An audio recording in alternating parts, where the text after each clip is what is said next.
लिखा जो गैर भाषा में प्रार्थना करता है वो अपनी ही,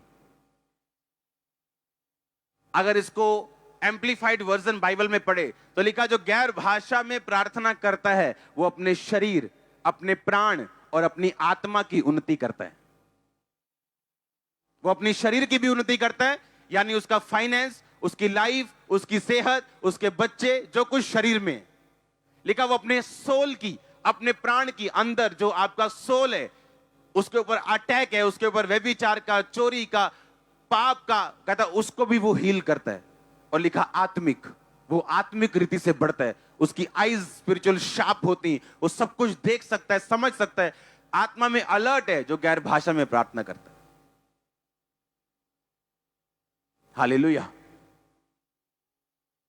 इमेजिन करो आप एक पॉलिटिशियन, आपके कैरियर में रुकावटें आ रही, आप अपने पार्टी के प्रधान से मिलने जा रहे हो तो आप गैर भाषा में बोल के जा रहे हो। आधा घंटे के बाद अगर उसने कुछ गलत भी सोचा हुआ, आपकी शक्ल देख के मुकर जाएगा वो। मैं सच कह रहा हूं। आप सोचो आप कॉन्ट्रैक्ट लेने जा रहे हो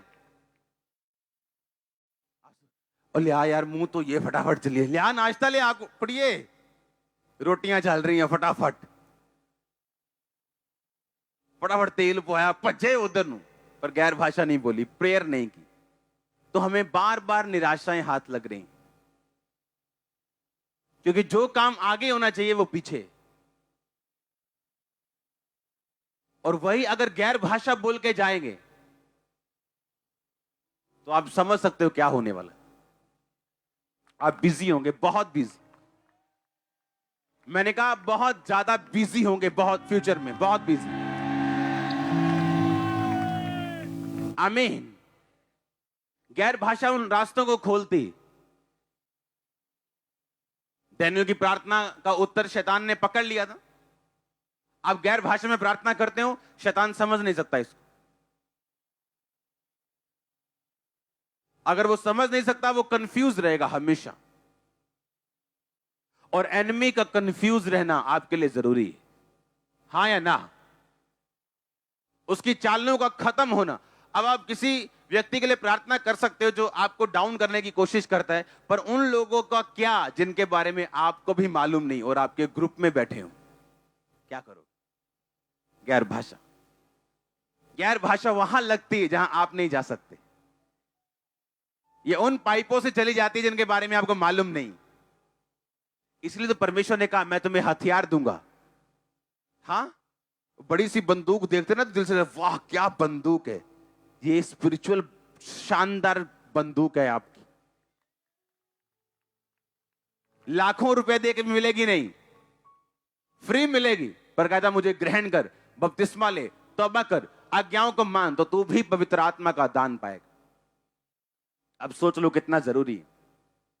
सोच लो जो लोग सिर्फ चर्च ही अटेंड कर रहे हैं, प्रार्थना सिंपल वाली भी नहीं तो गैर भाषा वाली तो बहुत, सोच लो वो कहां बैठे हैं अभी, कितना पीछे बैठे हैं अभी।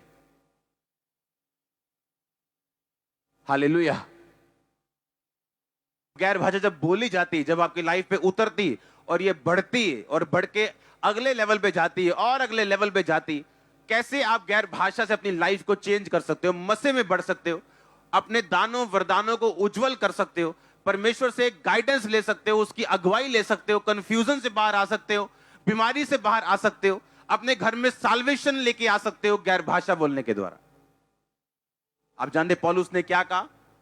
उसने कहा मैं आत्मा से प्रार्थना करूंगा और बुद्धि से प्रार्थना करूंगा। अगर वो ऐसा कहता मैं बुद्धि से प्रार्थना करूंगा और आत्मा से भी करूंगा, इसका मतलब बुद्धि से यानी अपने शब्दों से प्रार्थना करना पहले स्थान पे होता और उसके बाद गैर भाषा। पर उसने कहा मैं आत्मा से प्रार्थना करूंगा, यानी जब मैं प्रार्थना की शुरुआत करूंगा तो मैं गैर भाषा से करूंगा और मैं बुद्धि से भी प्रार्थना करूंगा, क्योंकि अगर मैं यहां पे मास प्रेयर सारी गैर भाषा में कर दूं तो आप आमीन कैसे बोलोगे, फेथ कैसे करोगे, क्या कैसे मालूम होगा कौन बंदा हील हो रहा है? तो उसने कहा लेकिन मैं प्रार्थना करूंगा आत्मा से, लेकिन बुद्धि से भी करूंगा ताकि दूसरे लोग इसे आमीन बोल सके। आमीन। इसका मतलब आत्मा में प्रार्थना करने का महत्व जो पौलुस ने कहा वो पहले नंबर पे था। हालेलुया।